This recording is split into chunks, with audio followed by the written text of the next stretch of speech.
You know that feeling that raising kids nowadays has become almost an impossible challenge? Well, Carlo Acutis' mother feels exactly that, and she's not alone in that perception. We're living in a time when the world has transformed at a breakneck speed. Everything's gone digital, connected, turbocharged. Distractions are everywhere. Social media, video games, influencers, notifications that just won't quit buzzing. And right in the middle of all this chaos, there's this question hammering away in any parent's head. How do I keep my kids on the path of faith when there are so many voices shouting at the same time? How do you teach about prayer and spirituality when kids' attention spans seem shorter than an Instagram story? Truth is, it's never been this complicated to pass down solid values, the ones that come from the Bible, from the gospel, from the Christian tradition our grandparents lived so naturally. But here's the point she keeps driving home. Precisely because it's difficult, a parent's role has never been more crucial than it is right now. Back in the day, a child grew up in an environment where religion was everywhere at school, in the neighborhood, at the church square, where everyone met up on Sundays. Today, well, today's different. The world doesn't cooperate the same way anymore. Young Christians are exposed to content that often runs counter to what the family's trying to build. That's why Carlo's mother insists parents need to take on this mission with courage and awareness.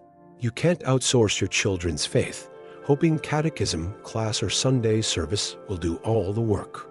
Sure, the church community matters. Group Bible studies have tremendous value. Collective worship and praise strengthen the spirit.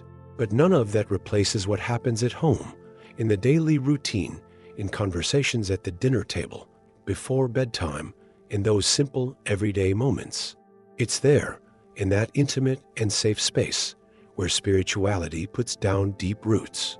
And look, it's not about being perfect or having all the answers memorized. Carlo's mother makes that crystal clear. It's about being present, about not giving up even when it seems like your kids aren't listening.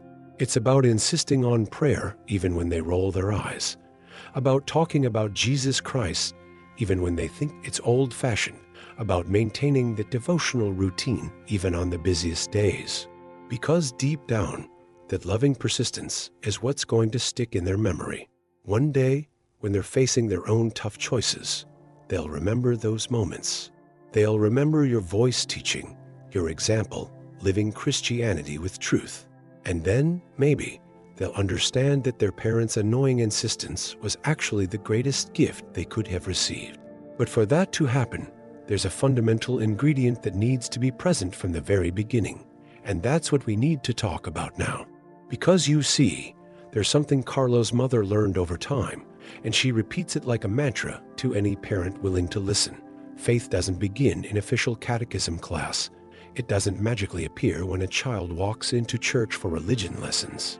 No, my friend, faith starts much earlier, in a place far simpler and more powerful at home. It's in the home, in that warm and familiar atmosphere, where you plant the seed that will sustain your child for the rest of their life. Think about it. How many times do we see parents who delegate their children's spiritual formation to others, believing it's enough to enroll them in catechism or take them to church once a week? It's like planting a tree and expecting it to grow strong without ever watering it, without tending the soil, without protecting it from storms. It simply doesn't work that way. Spirituality needs to be cultivated daily, watered with small actions, strengthened with constant gestures of love and devotion.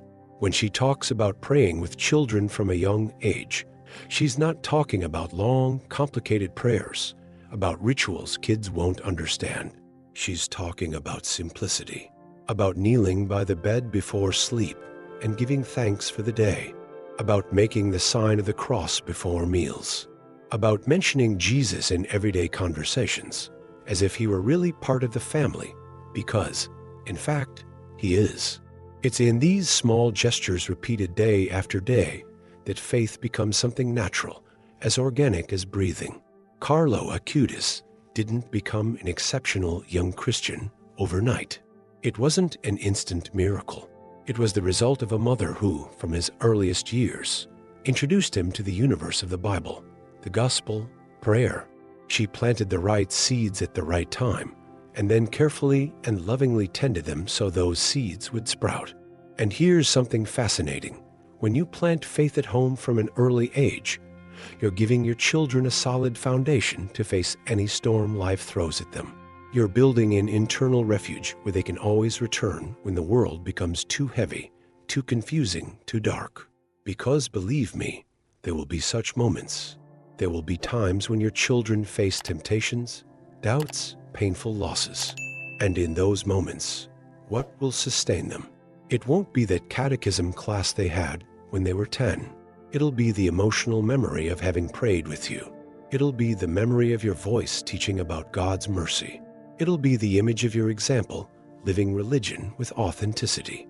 That's why, before thinking about any external program, any church activity, any uplifting sermon, you need to look inside your own home and ask yourself, am I being my children's first teacher of faith? Because that responsibility, whether you like it or not, starts with you. But there's an uncomfortable truth that many parents need to hear, and Carlo's mother isn't afraid to say it. Your kids aren't going to learn about faith by listening to your pretty words. They're going to learn by watching how you live. Period. You can give them the world's best sermons, enroll them in the best Bible studies, take them to every possible church service and spiritual retreat. But if your life doesn't reflect what you preach, forget it. Children have an extremely fine-tuned detector for inconsistency. They pick up on it when there's a gap between what you say and what you do. And when they catch that discrepancy, guess what they choose to follow? Your actions, not your words. Always your actions. That's why, before trying to teach your children anything about Christianity, you need to pause and ask yourself, am I living what I want them to learn? Example speaks infinitely louder than any elaborate advice. If you want your children to have a consistent prayer life, they need to see you praying not just in crisis moments, when everything's falling apart and you're desperately running to God. No, they need to see you praying on ordinary days, in quiet moments, as a natural part of your routine. If you want them to value the church and Christian community, they need to see you prioritizing Sunday worship, even when you're tired, even when there are 1,000 other more interesting things to do. If you want them to practice charity and love for their neighbor, they need to see you making donations, helping those in need, speaking respectfully about all people. Carlo watched his mother live the gospel with integrity, and that marked his soul more deeply than any words ever could. He saw consistency. He saw truth. And he decided to follow that path because it seemed real, not just a nice theory that adults preach but don't practice. And you know what's most transformative about all this? When you live your faith with authenticity, you don't need to force anything. You don't need to pressure your kids, deliver dramatic speeches, create rigid and impossible rules. Life itself becomes the most powerful testimony. Your children will naturally want to draw close to that source of peace they see in you. They'll be curious to understand where that genuine joy comes from, that quiet strength you show even in the midst of difficulties. And when they ask because they will ask, you'll be able to answer with authority. It comes from my relationship with Jesus Christ. It comes from my trust in the Word that's in the Bible. It comes from knowing I'm not alone, that God walks with me. That kind of testimony, lived and not just spoken, is what transforms generations. And for that transformation to be complete, your children need more than just seeing you live well. They need to understand the beauty of what sustains your life. And that's precisely the beauty we need to talk about now. Because you see, it's not enough just to live the faith. You also need to teach why that faith is so beautiful, so rich, so full of meaning. Carlo's mother understood something fundamental. Children need to hear the stories that give life to our religion. They need to know the gospel, not as an old, boring book, but as a collection of transformative stories that speak directly to the human heart. They need to hear about the saints, those ordinary people who decided to live extraordinarily out of love for God. They need to learn about Our Lady's appearances, about how Mary continues to intercede for us, guiding us, protecting us. All of this shapes a child's spiritual outlook, builds their religious imagination, gives them solid references for what it means to live in deep spirituality. Without these stories, faith becomes abstract, distant, hard to grasp. But when a child hears about Saint Francis talking to animals, about Saint Therese doing everything with love, about the apparitions at Fatima or Lourdes, something ignites within them. Think of it as building a rich and fascinating inner universe.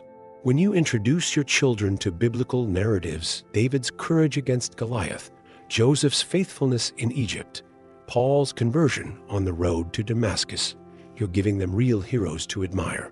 Heroes who don't depend on special effects or made-up supernatural powers, but who manifested the strength of the human spirit united with the divine. Carlo Acutis grew up hearing these stories. His mother told him about Eucharistic miracles, about how Jesus Christ becomes present in the consecrated bread and wine.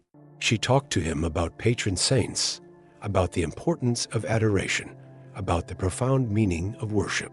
And Carlo didn't just listen, he absorbed, he processed, he internalized. These narratives became part of his identity, shaped his worldview, gave him a clear purpose from a young age. And here's the crucial detail. When you teach this beauty, you need to do it with genuine enthusiasm, not as a tedious obligation. If you talk about the Bible in the same tone as someone reading an instruction manual, how do you expect your kids to be captivated? But if you talk with eyes shining, with emotion in your voice, showing how much these stories transform your own life, then everything changes completely. Kids are extremely perceptive. They pick up on your energy, your truth. So when you tell your child about Jesus multiplying the loaves, do it like you're telling the best action movie in the world. When you talk about the resurrection, let your voice convey the absolute impact of that event. Make Christianity seem like the most fascinating adventure anyone can live, because honestly, that's exactly what it is. And while you're building this rich and vibrant spiritual universe in your children's minds, there's something more you need to understand about your fundamental role in this whole process. Because here's a truth some parents resist accepting: official catechism, as important as it is, comes too late if the groundwork hasn't been done at home. Parents are their children's first catechists, period. Not the religion teacher, not the priest in the pulpit, not the youth leader at church. The mission of introducing faith into your children's daily life is yours, and it cannot be delegated. Of course, the church community has its very important role. Of course, formal Bible studies, sermons, spiritual retreats add layers of understanding and depth. But all of that works as a complement, as a continuation of something that should already exist at home. Think of formal catechism as the building that gets constructed, beautiful, structured, important. But before building the building, what do you need?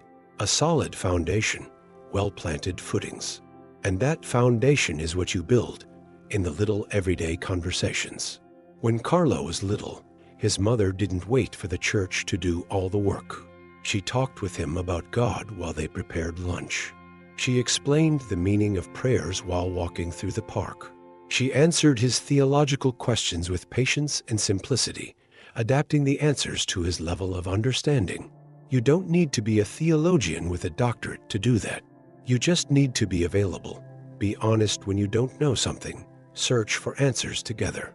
You need to transform spirituality into something alive within your home, not something that only exists on Sundays inside the church building. It means talking about Jesus Christ with the same naturalness you talk about the weather.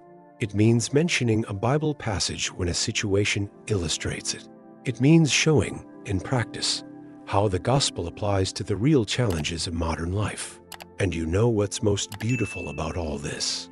When you take on that role of first catechist, you're building a spiritual intimacy with your children that's absolutely unique and irreplaceable.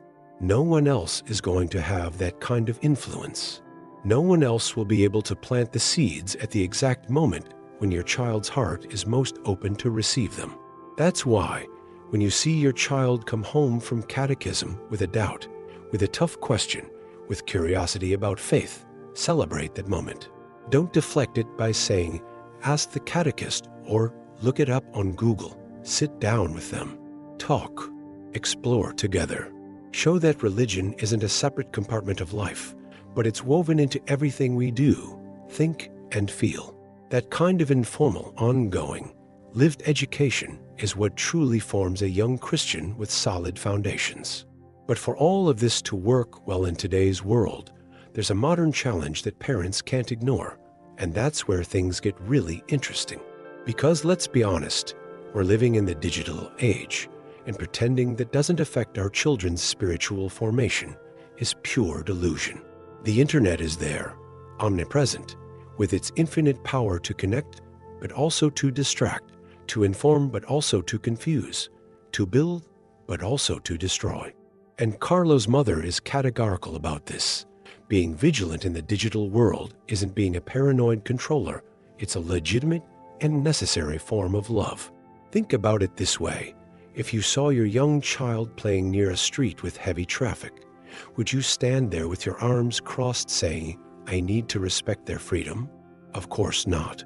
You'd take their hand, pull them away from danger, explain the risks. The internet, my friend, is that street with heavy traffic. It has wonderful things, yes, but it also has content that can deeply wound a young person's soul, that can confuse their understanding of faith, religion, morality, life's purpose. That's why loving vigilance is indispensable. We're not talking about invading privacy in a toxic way, reading every message, forbidding everything, and isolating your child in an unrealistic bubble. We're talking about knowing what they're consuming, who they're interacting with, what kind of content is shaping their worldview. We're talking about having open conversations about digital dangers, pornography that destroys healthy understanding of sexuality, extremist ideologies that pervert true Christianity, the toxic comparisons on social media that generate anxiety and depression. Carlo Acutis navigated the internet, yes, but under his parents' loving guidance. They knew what he was doing online, and most importantly, he learned to use that powerful tool constructively, not destructively. He transformed the internet into a vehicle for evangelization, into a space to share his faith, to promote worship, to create community around spirituality. And here's the big lesson. When used with wisdom, technology can be an ally, not an enemy. It can be a way for your child to access uplifting sermons, deep Bible studies, inspiring faith testimonies. It can be a means for young Christians to connect, share experiences, strengthen each other in their spiritual journey. The problem was never the tool itself, but how we use it. A knife can cut the bread that nourishes or wound mortally. It depends on the hands holding it. Same with the internet. So instead of demonizing technology, teach your child to use it with discernment, with ethics, with purpose. Show them it's possible to be connected without losing connection with yourself and with God. And when we look at the concrete example of Carlo Acutis, we see exactly how that works in practice, in a way that can inspire any family. Because Carlo wasn't a distant saint, isolated in a monastery, removed from the realities of his time. On the contrary, he was a normal kid who played video games, surfed the internet, had friends. The difference is that he made those spaces an extension of his evangelizing mission. He created a website documenting Eucharistic miracles from around the world, showing how Jesus Christ manifests himself tangibly in the Eucharist. He used his programming skills to glorify God, to awaken curiosity about faith in other people, to demonstrate that being a young Christian doesn't mean being old-fashioned or disconnected from reality. His mother remembers how he balanced everything online time with prayer time, digital friendships with active participation in church, tech projects with daily devotional time. And most fascinating, for Carlo, none of this was forced or artificial. It was natural. It flowed organically because his center was firm. His foundation was solid. But here's the detail many people miss. Carlo's greatest catechesis wasn't his digital projects, as impressive as they were. His greatest teaching was his own life, his way of being, his attitude toward everyday situations. There was a phrase he constantly repeated, like a personal mantra that guided all his decisions. Not I, but God. Simple as that. Profound as that. He understood something that many adults spend their whole lives without grasping. When we put our ego aside and let God work through us, everything changes. Life takes on another color, another flavor, another meaning. Carlo also said something that pierces the heart of anyone listening carefully. Sadness comes when we look at ourselves. Joy when we look toward God. Think about the wisdom contained in that phrase. A teenager saying that, a young person who could have been concerned only with his own problems, his own desires, his own image, but who chose a completely different perspective. That kind of silent testimony, the consistency between what's said and what's lived, is what truly evangelizes. It's not the elaborate sermons, the complex theological arguments, the ostentatious religious campaigns. It's ordinary life lived extraordinarily. It's the young person who treats everyone with genuine kindness. It's the teenager who prefers to participate in adoration rather than go to the party where he knows there will be things incompatible with his faith. It's the person who maintains their joy even when circumstances are difficult, because their source of happiness doesn't depend on temporary external factors. Carlo was that, and people around him perceived that there was something different about him, something authentic, something magnetic. Many would approach asking what his secret was, and he'd answer with simplicity: Jesus Christ, the Eucharist, daily prayer, the Bible as guide.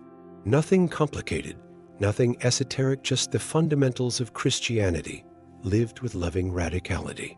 And connected to all of that, there was something more that Carlo took very seriously, something that completely transformed the way he lived every moment of his short but intense life. Because Carlo had a consciousness that few possess, especially at such a young age, he lived each day as if it were his last, not in a morbid or paranoid way, but with a serene lucidity about the fragility of human existence. He understood that life is brief, that time is precious, that any day we can be called to meet God. And that awareness didn't paralyze him with fear. On the contrary, it motivated him to live with intensity, with purpose, with fullness. His mother remembers how he'd say that we need to be prepared for the definitive encounter, that our soul needs to be in order, that we can't postpone conversion or genuine surrender to God. Think about how many people live as if they were immortal, pushing important spiritual decisions to tomorrow, accumulating resentments, cultivating destructive habits, leaving reconciliation with God and with others for later. Carlo saw that tendency and consciously rejected it. Living each day as the last means living without unnecessary regrets.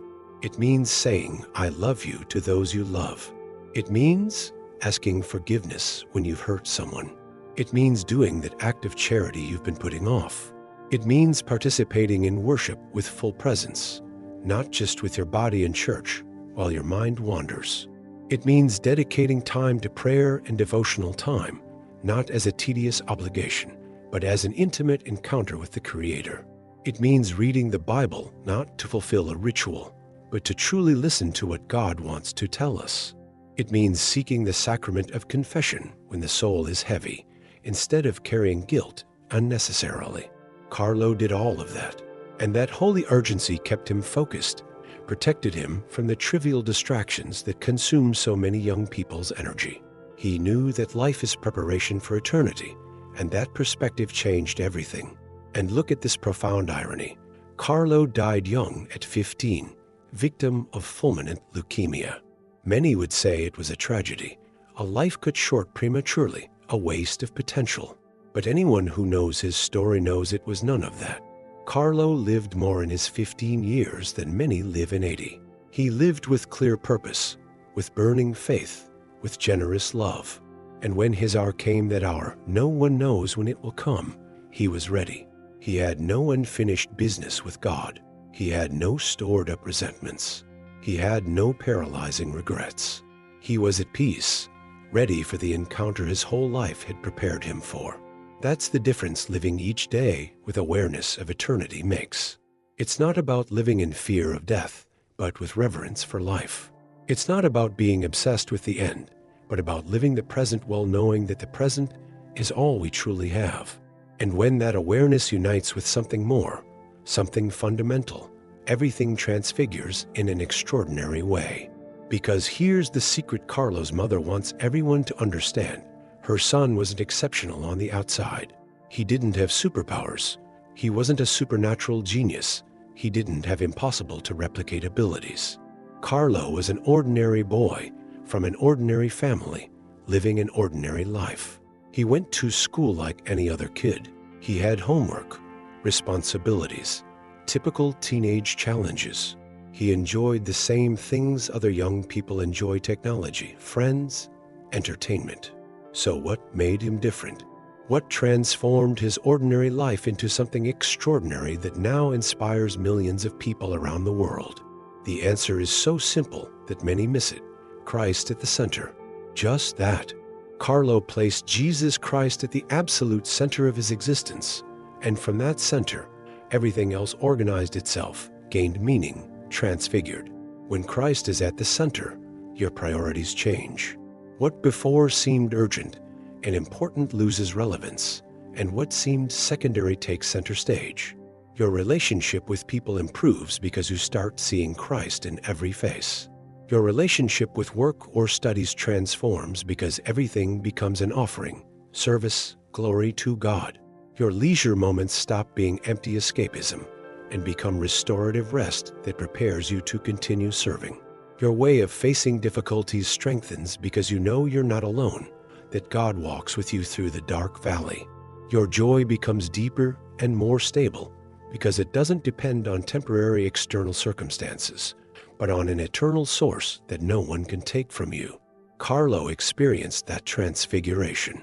His ordinary life, school, homework, friendships, family became extraordinary, not because the facts changed, but because the meaning changed. The how changed. The why changed. And here's what knocks down all the excuses you might be formulating mentally. If Carlo could, you can too. If that ordinary teenager managed to place Christ at the center of his daily life without becoming a hermit or religious fanatic, then anyone can. You don't need special conditions. You don't need to be perfect. You don't need to wait for the ideal moment. You just need to decide today, now, that Christ is going to occupy first place. You need to start filtering your decisions through this lens. Does this bring me closer to or farther from God? Does this edify my soul or deteriorate it? Does this help me love better or make me more selfish? And when you start asking those questions and acting according to the answers, something changes. Slowly, consistently, the transformation happens. Your ordinary life starts to shine with a light that isn't yours, but that comes from the one you decided to place at the center. And that light, believe me, is contagious. But for that brilliance to reach its maximum splendor, there's still one fundamental piece of the puzzle that needs to fit. Because Carlo's mother learned something profound through her son's life, something she now shares with every family willing to listen. When God truly enters a life, everything transfigures. Absolutely everything. There's no such thing as a small or insignificant life when it's surrendered to God. There's only surrendered life or withheld life, offered life or life jealously guarded in selfishness. And the difference between those two options is abysmal. Changes everything, literally everything. Think about a dirty drop of water. By itself, that's all it is, a dirty drop. But when it falls into the ocean, when it mixes with that immensity of pure and crystalline water, what happens? It purifies. It transfigures. It stops being that dirty drop and becomes part of something infinitely larger, cleaner, more beautiful. That's how it works with our life when we genuinely surrender it to God. Our limitations, our imperfections, our ordinary days, all of that transfigures when it mixes with the divine. Carlo understood this principle from a young age. He didn't try to do great things to impress anyone or to build a spiritual reputation. He simply lived, did his ordinary things, but everything, absolutely everything, was done with and for God. He studied for God's glory. He programmed computers to glorify God. He played with friends, keeping God in his heart. He helped at home as service to God. That attitude transformed the mundane into sacred, the simple into profound, the ordinary into extraordinary. And here's the crucial point many miss. This transfiguration doesn't make your life more complicated or heavy. It makes it lighter, more meaningful, more filled with genuine joy. Because when everything has eternal purpose, when every small action contributes to something greater, life takes on a completely different flavor. The weariness of daily life becomes less oppressive because you know you're building something that transcends the present moment. And you know what's most beautiful. This transfiguration isn't the privilege of officially recognized saints by the church. It's not the exclusivity of priests, religious, or people with special spiritual gifts. It's for everyone, absolutely everyone who decides to open their heart and say, "Lord, come in, take control. Transfigure my ordinary life into something that has eternal value." And when you make that prayer with sincerity, when you truly surrender, God responds. He always responds. It may not be in the dramatic way you expected. It may not be with spectacular signs that everyone will see, but the transfiguration happens. It happens within you first. It changes your outlook on things, your attitude toward difficulties, your capacity to love, even when it's hard. And that, my friend, is the true miracle, not the external wonders that impress crowds, but the internal transformation that makes you genuinely better, more complete, more alive. And all of this brings us to the great conclusion that Carlo's mother wants to share with every family, with every father and mother who's searching for a path for their children.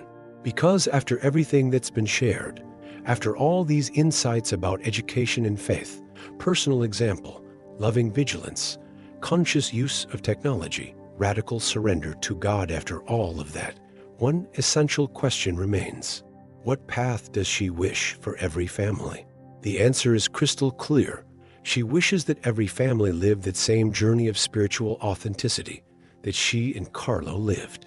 She wishes that parents assume their role as first catechists with courage and love, that they live faith coherently, being the living example of the gospel for their children, that they introduce the Bible, prayer, devotional time into family routine from the time children are small, that they talk about Jesus Christ naturally, as if he were really part of the family, that they teach the beauty of our religion, the stories of saints, the miracles, the manifestations of divine love throughout history, that they be vigilant without being controlling, protecting their children from digital dangers while teaching them to use technology for good.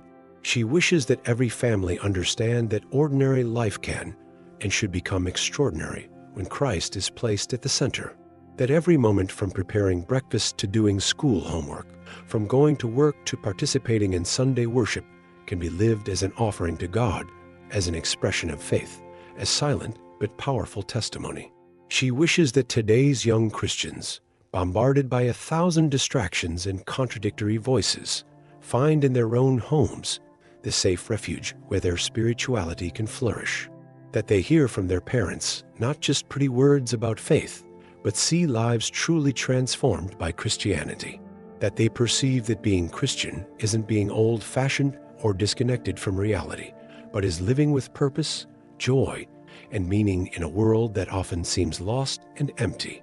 And you know what's most powerful in all of this? She's not asking families to be perfect. She's not demanding that everyone become canonized saints. She's simply inviting each family to begin today, where they are, with what they have. Start praying together, even if it's just a short prayer before bed. Start reading a Bible verse during meals. Start talking about God without embarrassment, without fear of seeming too religious. Start prioritizing church, Bible studies, collective worship. Start serving together, doing works of charity that teach children the value of compassion.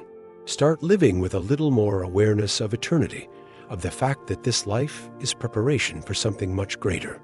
And when you begin, even with small imperfect steps, the transfiguration is already underway. God honors every sincere effort, every authentic attempt to live better. And little by little, day by day, your family will discover exactly what Carlo discovered, that the extraordinary isn't out of reach, it's inside the ordinary, waiting to be revealed by the divine light you decided to let in.